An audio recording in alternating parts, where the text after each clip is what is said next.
नमस्कार, स्वागत करता हूं मैं आपका YouTube चैनल के इस प्लेटफॉर्म बिस टारगेट अकेडमी में।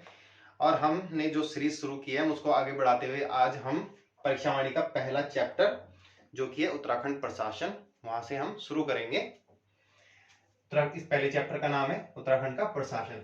आप इसके नोट्स भी बना सकते हैं, नहीं तो आपके पास बुक तो है ही परीक्षा वाणी की, उसको आप हाईलाइट करते जाना जो जो पॉइंट इंपॉर्टेंट है। और हम सिर्फ सिलेक्टेड पढ़ेंगे, जो एग्जाम ओरिएंटेड कंटेंट होगा उसी पे हम फोकस करेंगे, उसी को हम पढ़ेंगे। एक्स्ट्रा कुछ भी नहीं पढ़ेंगे क्योंकि उससे टाइम वेस्ट होता है और वो हमारे एग्जाम की दृष्टि से इतना इंपॉर्टेंट भी नहीं होता है।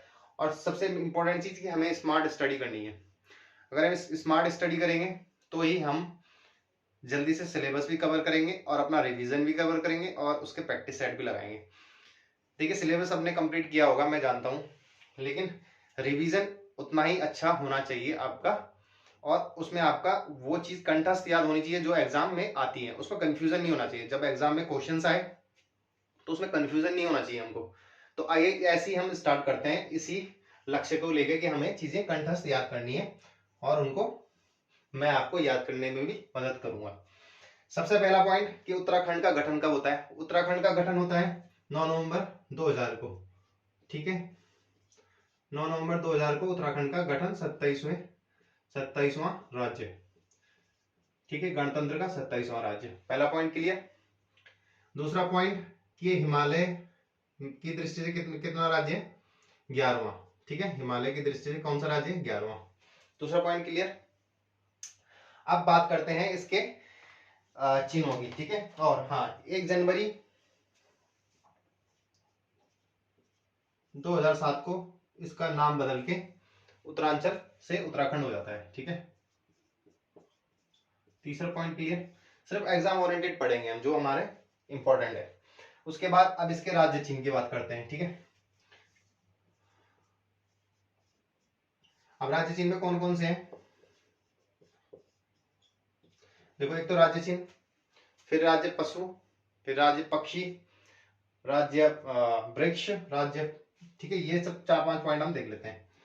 अब राज्य चिन्ह कौन सा है, 3 हिमालय की चोटियां हैं। ठीक है, जिसमें बीच वाली बड़ी है, दोनों छोटी हैं। उसमें 4 गंगा की लहरें निकली हुई हैं ऐसे, और नीचे लिखा है सत्यमेव जयते। ठीक है, सत्यमेव जयते। ठीक है, ये कहां से लिया गया है, मुंडकोपनिषद से। ठीक है, मुंडकोपनिषद। ठीक है, मुंडकोपनिषद से ये लिया हुआ है। इसके बाद बात करते हैं नेक्स्ट की। ऐसी पॉइंट आप नोट्स बना सकते हैं और इसको आपको याद करना होता है रिवीजन के तौर पे, क्योंकि हम चीजें भूल जाते हैं। अक्षर हम कितना ही समझ लें लेकिन हम चीजें भूल जाते हैं। उसके बाद नेक्स्ट पॉइंट है राज्य चिन्ह के बाद है आपका राज्य पुष्प। ठीक है, राज्य पुष्प में जो जो इंपॉर्टेंट चीजें हैं वही कवर करेंगे, इससे फालतू हम पढ़ेंगे नहीं, सिर्फ एग्जाम ओरिएंटेड। और एक भी पॉइंट ऐसा नहीं छोड़ेंगे जो एग्जाम में अगर पूछा जाए और हमने ना कराया हो। ठीक है, राज्य पुष्प कौन सा है हमारा, ब्रह्म कमल। ठीक है, सबको पता है ब्रह्म कमल है हमारा। ठीक है, ब्रह्म कमल। अब इसमें जो पूछता है वो पॉइंट जो परीक्षा वाणी में दिए हैं। सबसे पहला पॉइंट कि इसका वैज्ञानिक नाम क्या है। ठीक है, तो इसका वैज्ञानिक नाम है सोसुरिया अबुवेल्टा। सोसुरिया अबुवेल्टा। ठीक है,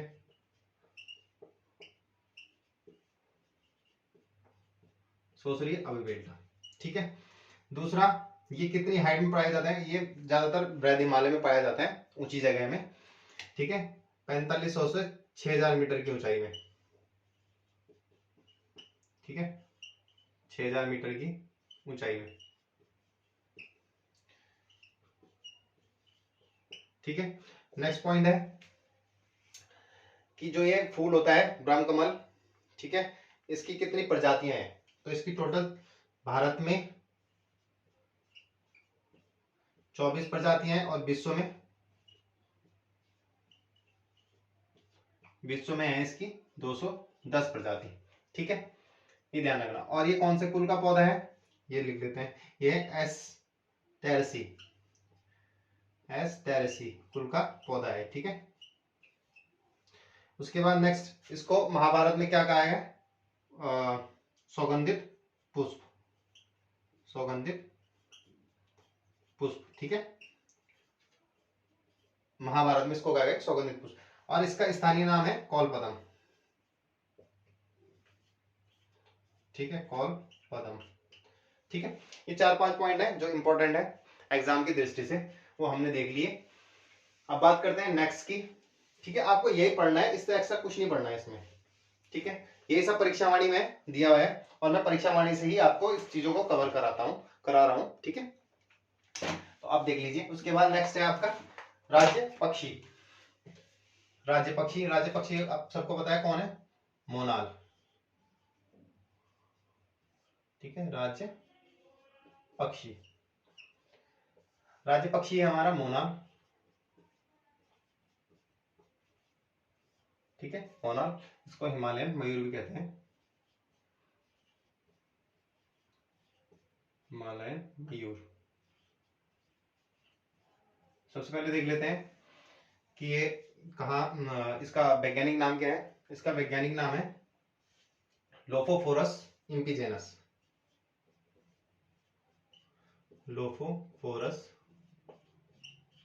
इम्पिजेनस,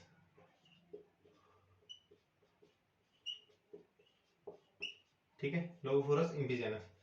सेकंड पॉइंट, ये उत्तराखंड का राष्ट्र पक्षी तो है ही, लेकिन इसके अलावा ये नेपाल का राष्ट्रीय पक्षी भी है और हिमाचल प्रदेश का भी राष्ट्रीय राज्य पक्षी है। तो ये हिमाचल प्रदेश का और नेपाल का, ठीक है, इसका भी इसका ये राष्ट्र पक्षी है और इसका राज्य पक्षी है, ठीक है। थर्ड पॉइंट इसमें कि ये इसका जो प्रिय भोजन है वो आलू होता है, ठीक है, ये आलू पसंद करता है ज्यादातर। और उसके बाद अगर इसमें कुछ इंपॉर्टेंट है, बाकी इसमें कुछ इंपॉर्टेंट नहीं है ज्यादा। उसके बाद नेक्स्ट देखते हैं राज्य पशु, ठीक है। बात करते हैं राज्य पशु की। राज्य पशु कौन है सबको पता है और इसमें से क्वेश्चन ज्यादातर पूछा जाता है, ठीक है। ये है हमारा कस्तूरी मृग,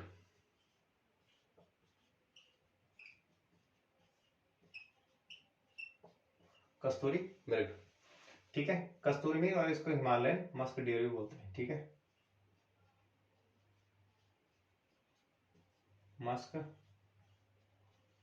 डियर, हिमालयन मस्क डियर। अब इसका वैज्ञानिक नाम देख लेते हैं। तो इसका वैज्ञानिक नाम है इसका वैज्ञानिक नाम है आपका मॉस्कस काइसोगास्टर, मॉस्कस काइसोगास्टर,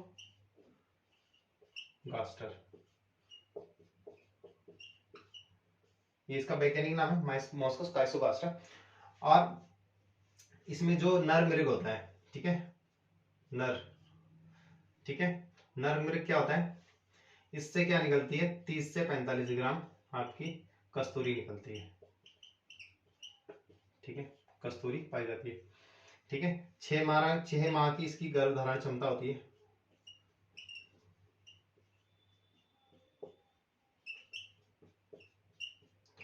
ठीक है, गर्भधारण क्षमता होती है इसकी। उसके बाद अगर इसमें कुछ इंपॉर्टेंट है तो ये है कि ये इसका रंग कैसा होता है? भूरा,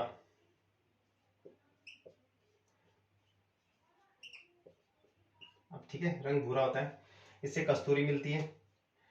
अब क्या होता है कि जब ये कस्तूरी होती है, बहुत चीजों में औषधि यूज होता है इसका, ठीक है, मेडिकल में इसका यूज होता है, और जो इसकी खाल है उसका भी यूज होता है। तो इसकी वजह से इसका क्या होता है? शिकार होना ज्यादा स्टार्ट हो जाता है। तो जब ये शिकार होना स्टार्ट होता है, इसकी संख्या में गिरावट आई। तो संख्या में गिरावट आने की वजह से क्या हुआ? 1972 में पहला कदम लिया गया कि इसका संरक्षण करना है। तो सबसे पहले 1972 में, अब इसके चार जगह संरक्षण केंद्र है, ठीक है, वो देख लेते हैं। पहला संरक्षण केंद्र जब खुला 1972 में स्टार्ट हुआ इसका, वो था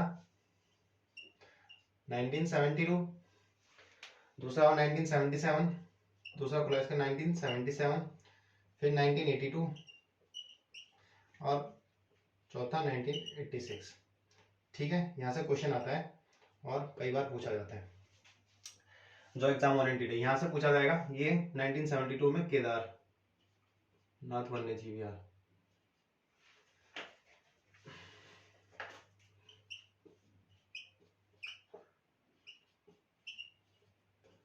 वन्य जीव विहार, ठीक है, या केदारनाथ कस्तूरी वन्य जीव विहार, ठीक है। ये पहला खुला है इसका, ठीक है। सेकंड मेहरुड़ी, मेहरुड़ी कहाँ है, बागेश्वर में और चमोली के आसपास पड़ता है, बॉर्डर पे। मेहरुड़ी कस्तूरी संरक्षण केंद्र, ठीक है, ये संरक्षण केंद्र है, ठीक है, ठीक है, ठीक है। ये हो गया आपका उत्तरकाशी में, ठीक है, ये हो गया, ये वहां पे है जहाँ पे आपका वन्य जीवन 1955 में जो आपका उत्तरकाशी में ये बना था, उसी में ये उसके लिए संरक्षित कर दिया गया इसको, ठीक है, केदारनाथ वन्य जीव विहार में। कब किया गया, 1972 में। फिर 1977 में खोला गया मेहरुड़ी। उसके बाद 1982 में कांचुला खर्क, कांचुला खर्क ये कहाँ पे है, ये है चमोली में। कांचुला खर्क प्रजनन केंद्र, प्रजनन के संबंधित जितनी भी क्रिया होती है उससे संबंधित शोध कहाँ पे होता है, आपका चमोली में, कांचुला खर्क में, ठीक है, प्रजनन केंद्र, ठीक है, ये है आपका चमोली में, राइट। उसके बाद देखते हैं 1986 में अस्कोट वन्य जीव विहार, ठीक है, अस्कोट वन्य जीव विहार, ठीक है, ये है आपका पिथौरागढ़ में,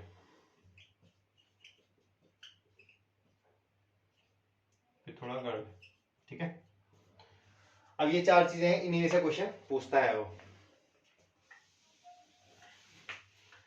अब बात करते हैं नेक्स्ट आपका राज्य वृक्ष, ठीक है। राज्य वृक्ष है आपका बुरांस, ठीक है, ठीक है, राज्य वृक्ष है इसका बुरांस, और इसका वैज्ञानिक नाम है रोडोडेंड्रोनियम, रोडोडेंड्रॉन आर्बोरियम,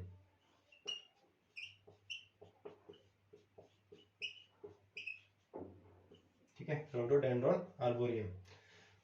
अब ये इसके फूलों जो ये बुरांस के फूल होते हैं इनका रंग लाल होता है, लेकिन जब ये ज्यादा हाइट पे जो वृक्ष होते हैं बुरांस के, उनका फूलों का रंग सफेद होता है, ठीक है। जनरली इसका रंग कैसा होता है, लाल, फूलों का रंग, ठीक है, फूलों का रंग, लेकिन अगर ज्यादा हाइट में हो तो उनका सफेद होता है, ठीक है। और जो इसके फूल है इससे क्या होता है, जूस बनाया जाता है, वो जो हृदय के रोग के लिए बहुत लाभकारी होता है, ठीक है, हृदय रोग के लिए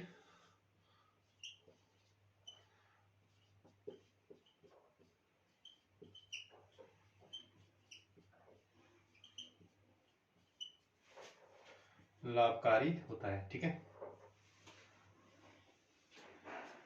उसके बाद ये आपके राज्य चिन्ह हो चुके हैं, ठीक है। इसके बाद बात करते हैं, नेक्स्ट टॉपिक है आपका राज्य का शासन और प्रशासन, ठीक है। आप प्रशासन देख लेते हैं राज्य का। देखिए राज्य का जो जैसे केंद्र में है, केंद्र में राज्य का प्रशासन, केंद्र का प्रशासन कैसे चलता है, ये सब पॉलिटी का टॉपिक है। और केंद्र में जैसे प्रशासन चलता है, एक कार्यपालिका, फिर संसद और फिर न्यायपालिका। तो कार्यपालिका में वहां पे राष्ट्रपति, उसके बाद संसद, ठीक है, लोकसभा, राज्यसभा। कार्यपालिका में आपका राष्ट्रपति हो गया, उसके बाद मंत्री, प्रधानमंत्री और उसकी मंत्रिपरिषद, फिर उधर सचिवालय होता है, ठीक है। ऐसी विधायिका में होता है राष्ट्रपति, लोकसभा और राज्यसभा। न्यायपालिका में सुप्रीम कोर्ट। फिर इसी तरह राज्य का भी प्रशासन होता है, ठीक है। तो राज्य की जो चर्चा है वो भाग 4 में है, ठीक है। राज्य की जो चर्चा है वो देख लेते हैं भाग 6 में, भाग 6 में आर्टिकल 152 से 237 7 तक, ठीक है। ये पॉलिटी में भाग 4 में, भाग 6 में है, और आर्टिकल इतने से इतने तक। तो जो राज्य का प्रशासन है वो भी 3 तरीके से चलता है, यह शासन प्रशासन, ठीक है। कार्यपालिका,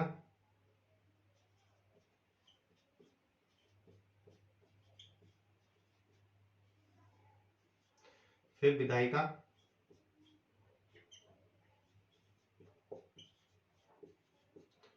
और न्यायपालिका,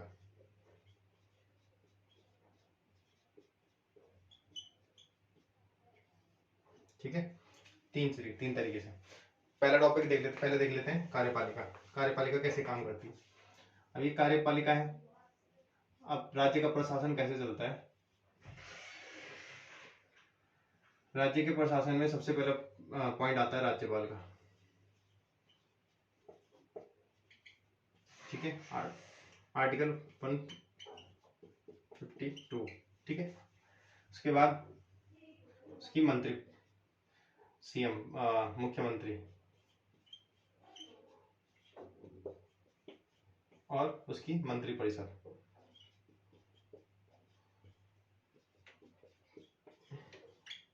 ठीक है। राज्यपाल और उसकी राज्यपाल, मुख्यमंत्री और उसकी मंत्रिपरिषद। जो कार्यपालिका है वो राज्यपाल अपने अधीनस्थों के माध्यम से उसका क्रियान्वयन करता है, ठीक है।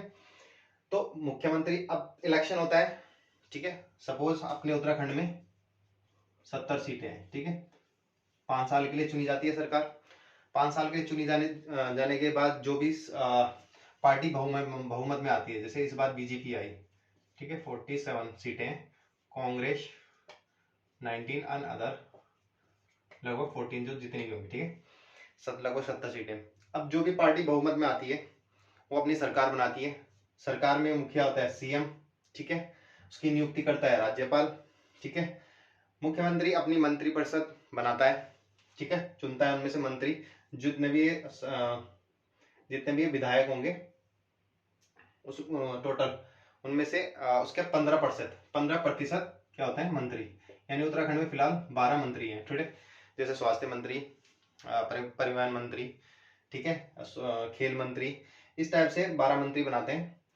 वो अपना कार्य करती है। अब जो कार्य करती है, ये सरकार तो 5 साल के लिए आती है, ठीक। अब 5 साल के लिए आएगी तो अगली बार क्या पता कोई और सरकार आए, तो ये टेम्परेरी होती है, ठीक है।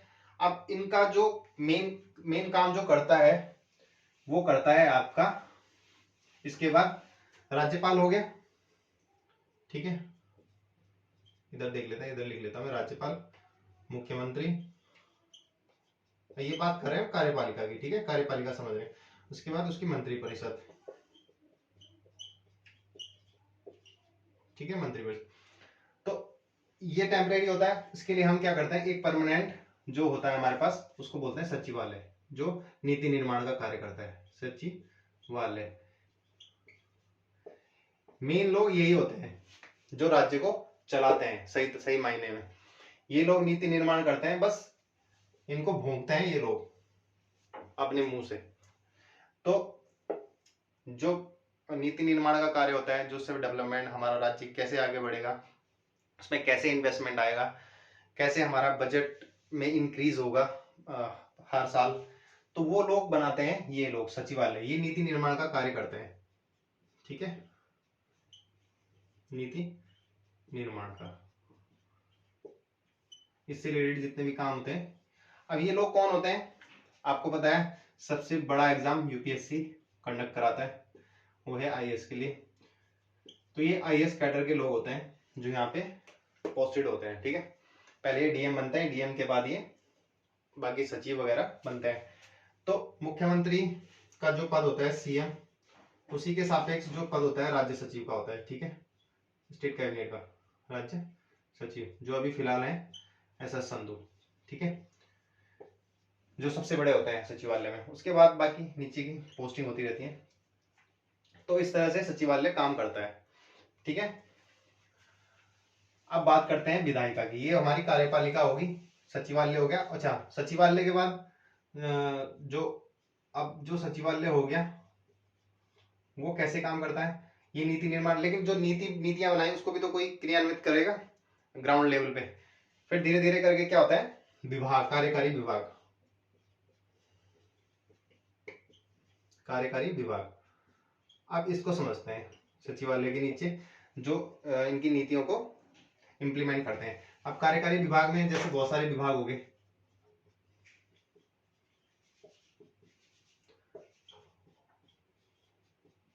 ठीक है, बहुत सारे विभाग होते हैं। जैसे आपका पुलिस विभाग हो गया,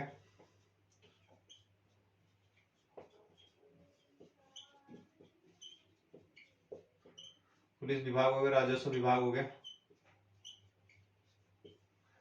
आपका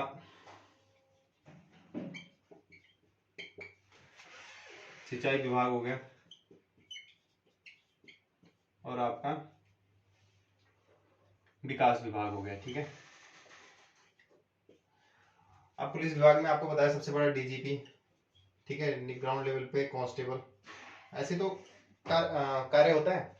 इसमें सबसे ऊपर होता है आपका राजस्व प्रशासन का अध्यक्ष, उसके नीचे मंडलायुक्त, जैसे दो अपने मंडल हो गए, कुमाऊं मंडल और गढ़वाल मंडल, ठीक है, उसका मंडलायुक्त।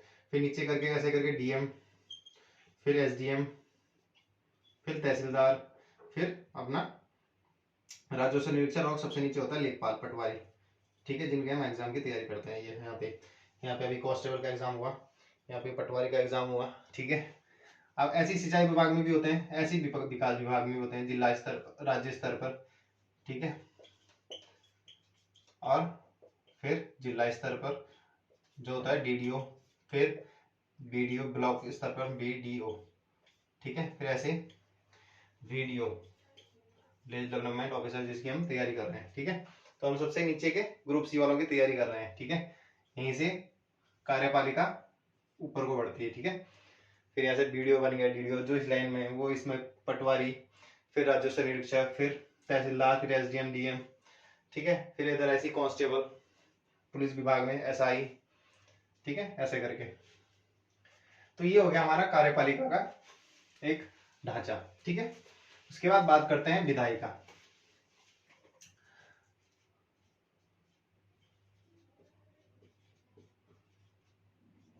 ठीक है, विधायिका। अब विधायिका आपको पता है तीन से मिलकर बनी होती है, राज्यपाल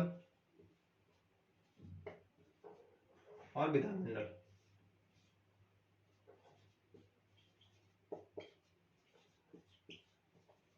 ठीक है। विधानमंडल में दो अंग होते हैं, एक आपका विधानसभा, दूसरा आपका विधान परिषद, ठीक है। विधान परिषद टोटल अनिवार्य नहीं है कि हर राज्य में हो, ये टोटल 6 हैं। जैसे यूपी में हो गया, महाराष्ट्र में हो गया, ठीक है, और तेलंगाना में हो गया, ऐसे करके 6 राज्य हैं, कर्नाटक हो गया, ठीक है, बिहार हो गया। तो ये 6 राज्य हैं, 6 राज्यों में है, ठीक है। उत्तराखंड में नहीं है क्योंकि वहां पे पॉपुलेशन उसकी जरूरत नहीं है, ठीक है। अब जो विधानसभा है उसके बारे में देख लेते हैं, क्योंकि उत्तराखंड में विधान परिषद तो नहीं है, ठीक है।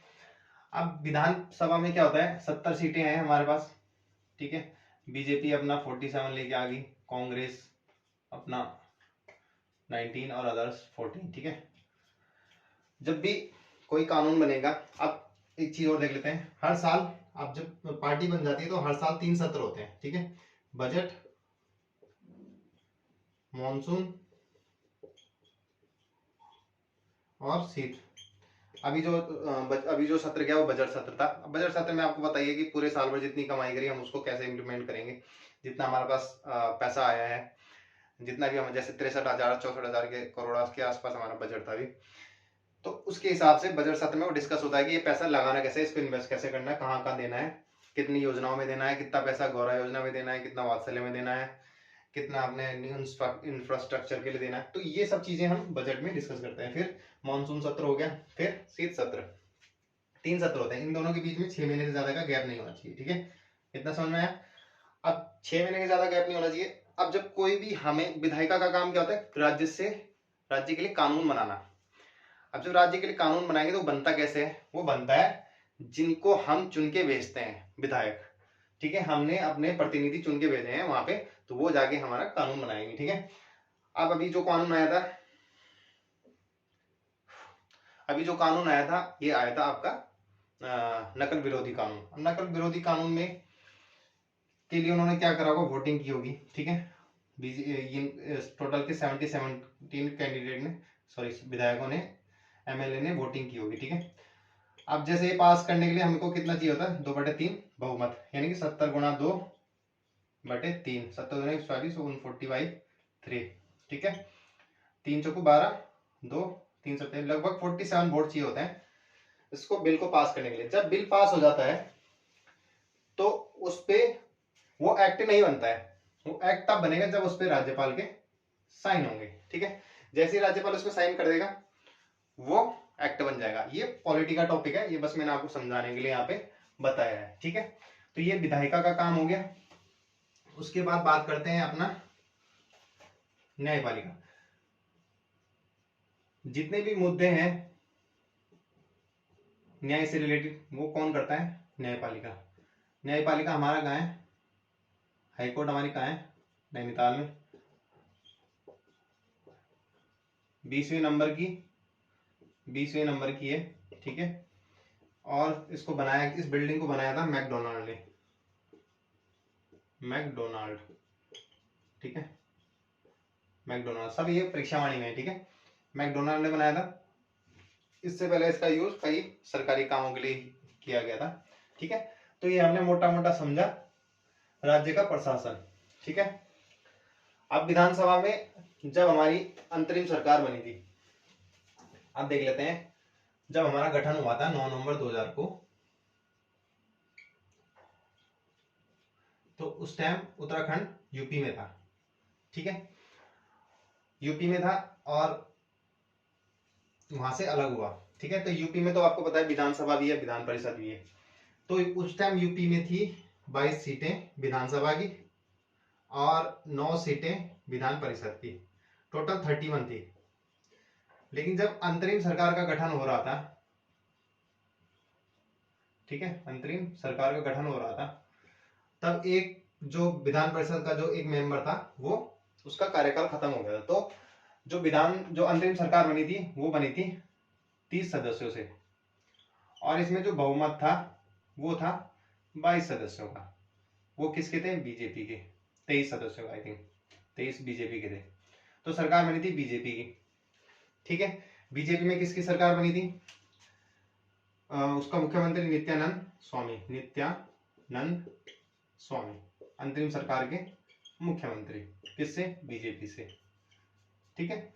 उसके बाद जो इसके उस टाइम अध्यक्ष थे वो बने थे आपके प्रकाश पंत,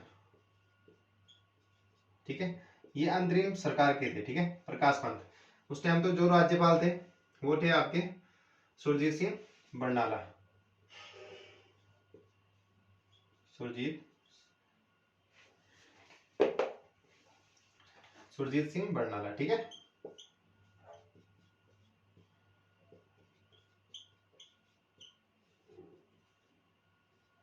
बरनाला, ठीक है, सुरजीत सिंह बरनाला। ये थे अंतिम सरकार।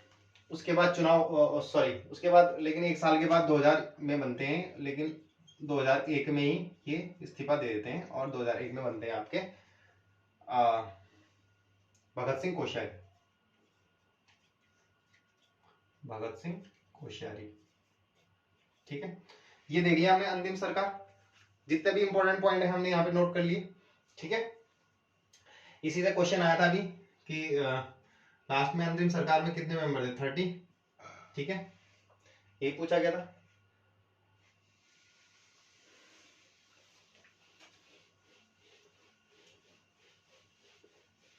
उसके बाद बात करते हैं पहली विधानसभा।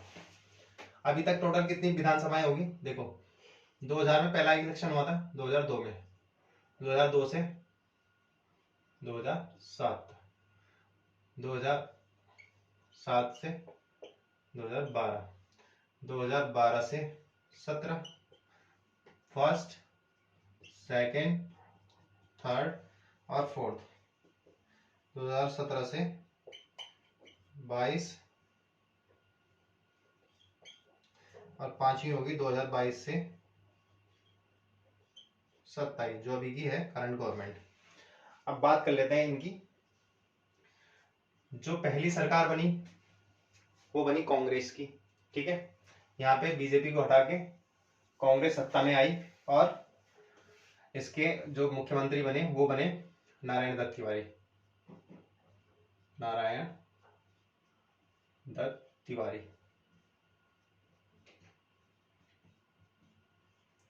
नारायण दत्त तिवारी इसके पहले मुख्यमंत्री बने। उसके बाद जो इसमें आपके अध्यक्ष थे, ये थे सीएम। जो इसके अध्यक्ष थे वो थे आपके यशपाल आर्य।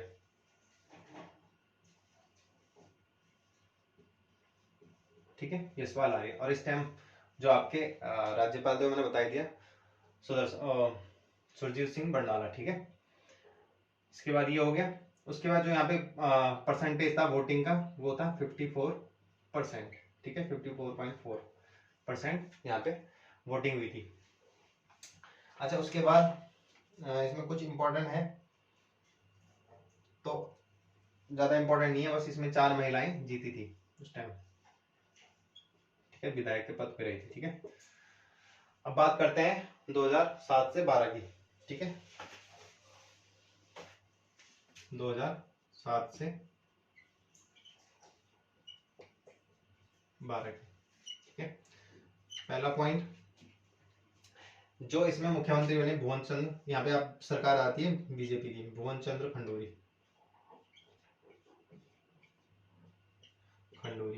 ठीक है, भुवन चंद्र खंडूरी इसमें बनते हैं। ये बनते हैं 2007 से 9 तक। यहाँ के बाद इस्तीफा दे देते हैं 9 तक। फिर आ जाते हैं इसमें दूसरे सीएम रमेश पोखरियाल। ठीक है, निशंक पोखरियाल, रमेश पोखरियाल निशंक। ठीक है, रमेश पोखरियाल निशंक। ठीक है, ये आते हैं आपके 9 से 11 तक। फिर वापस ये भी इस्तीफा देते हैं, वापस आ जाते हैं भुवन चंद्र खंडूरी। ठीक है, भुवन खंडूरी। ठीक है, ये आते हैं 2011 से 12 तक। तो इस टाइम 3 बदली होती है सीएम की। ठीक है, और इस टाइम जो अध्यक्ष होता है इसमें तो होते हैं यशपाल आर्य, लेकिन इसमें जो अध्यक्ष होते हैं वो होते हैं आपके हरवंश कपूर।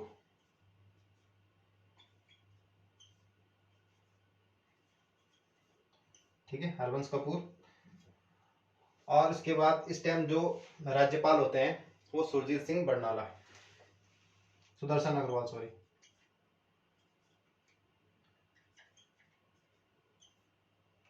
सुदर्शन अग्रवाल तो इसमें चले जाते हैं। वो 2000 सुदर्शन अग्रवाल बनते हैं 2003 में। ठीक है, ये जो लिखा नहीं है यहाँ पे, सुरजीत सिंह बरनाला, यहाँ पे जो राज्यपाल हो गए सुरजीत सिंह बरनाला रहते हैं, ये रहते हैं आपके 2003 तक, 2002 से 2000 से 2003 तक। ठीक है, उसके बाद आ जाते हैं सुदर्शन अग्रवाल।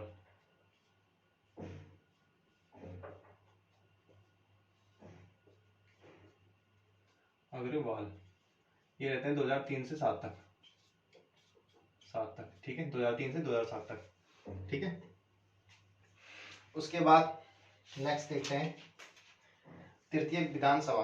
ठीक है, ये होगी दूसरी, और उसके बाद देखते हैं तीसरी। ठीक है, तीसरी में आती है 2012 से 2017 तक। ठीक है, अब इसमें जो आपके सीएम बनते हैं पहले वो बनते हैं विजय बहुगुणा साहब बनते हैं। ठीक है, लेकिन ये बाद में इस्तीफा देते हैं। इनकी जगह आते हैं आपके हरीश रावत। इन्हीं के टाइम पे क्या लगा था, राष्ट्रपति शासन लगा था। ठीक है, ये दोनों सीएम बनते हैं। इन्हीं के टाइम पे राष्ट्रपति शासन लगता है, क्योंकि इसमें उस टाइम वोट जो कांग्रेस थी वो भी पूर्ण बहुमत में नहीं थी, लेकिन 2015 में शायद पूर्ण बहुमत में आ जाती है वो, क्योंकि जब ये 2012 का इलेक्शन हुआ था तो 31 आई थिंक बीजेपी के पास थी और 31 के आसपास, और ऐसी 32-33 ऐसी कांग्रेस के पास थी। ठीक है, लेकिन बाद में कांग्रेस बहुमत में आ जाती है उपचुनाव करके, और हरीश रावत फिर उसके सीएम बनते हैं। ठीक है, इस टाइम जो आपके अध्यक्ष थे वो थे गोविंद सिंह कुंजवाल।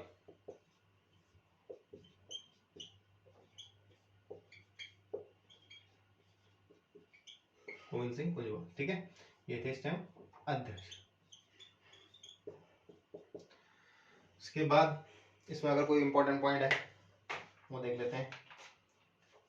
ठीक है, इस टाइम जो इस सेशन के दौरान जो ये चुनाव जो ये टाइम पीरियड था, इसमें मार्गरेट बीएल जोशी क्या रहते हैं, बीएल जोशी ये रहते हैं आपके राज्यपाल। ठीक है, बीएल जोशी रहते हैं राज्यपाल 9 से 12 तक आई थिंक। ठीक है, उसके बाद अब बात करते हैं चौथी विधानसभा की। अच्छा, तीसरी विधानसभा में जो परसेंटेज था वोटिंग का वो लिख लेना, 67.04 था समथिंग था। ठीक है, 67%, सबसे ज्यादा मतदान इसी विधानसभा में होता है, तीसरी में। ठीक है, उसके बाद चौथी विधानसभा की बात करते हैं। ठीक है, इसमें बात करते हैं सीएम, आपको पता है त्रिवेंद्र सिंह रावत, त्रिवेंद्र सिंह रावत। ठीक है, रहते हैं 2017 तक बने रहते हैं, 17 से 20 तक बने रहते हैं, 2017 से 20 तक बने रहते हैं। उसके बाद अपना इनकी पार्टी में मतभेद चलता है। उसके बाद आते हैं तीरथ सिंह रावत, और ये क्वेश्चन आया था एग्जाम में, कितने दिन तक ये सीएम के पद पे रहते हैं, करंट का क्वेश्चन था उस टाइम। तो ये रहते हैं कुछ दिन तक। उसके बाद पुष्कर सिंह धामी, जिन्होंने किसी की ना मानी, पुष्कर सिंह धामी। ठीक है, पुष्कर सिंह धामी बाकी का कार्यकाल संभालते हैं 2022 का। ठीक है, 2022 तक रहते हैं। ठीक है, एंड तक जमे रहते हैं। उसके बाद बात करते हैं इसमें वोटिंग परसेंटेज की, 65% वोटिंग हुई थी इसमें। उसके बाद इसमें जो अध्यक्ष थे आपको पता है प्रेमचंद्र अग्रवाल, जो आजकल चर्चाओं में है, अग्रवाल। ठीक है, उसके बाद जो यहाँ पे ये मैं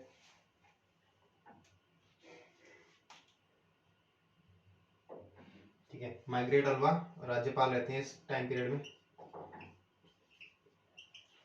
ठीक है, राज्यपाल।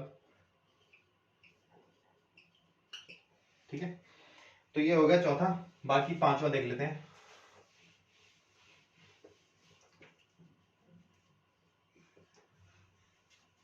पांचवी विधानसभा चुनाव ये थी 2022 और 27 की थी। ठीक है, पुष्कर सिंह धामी जीत के आते हैं, सबको पता है।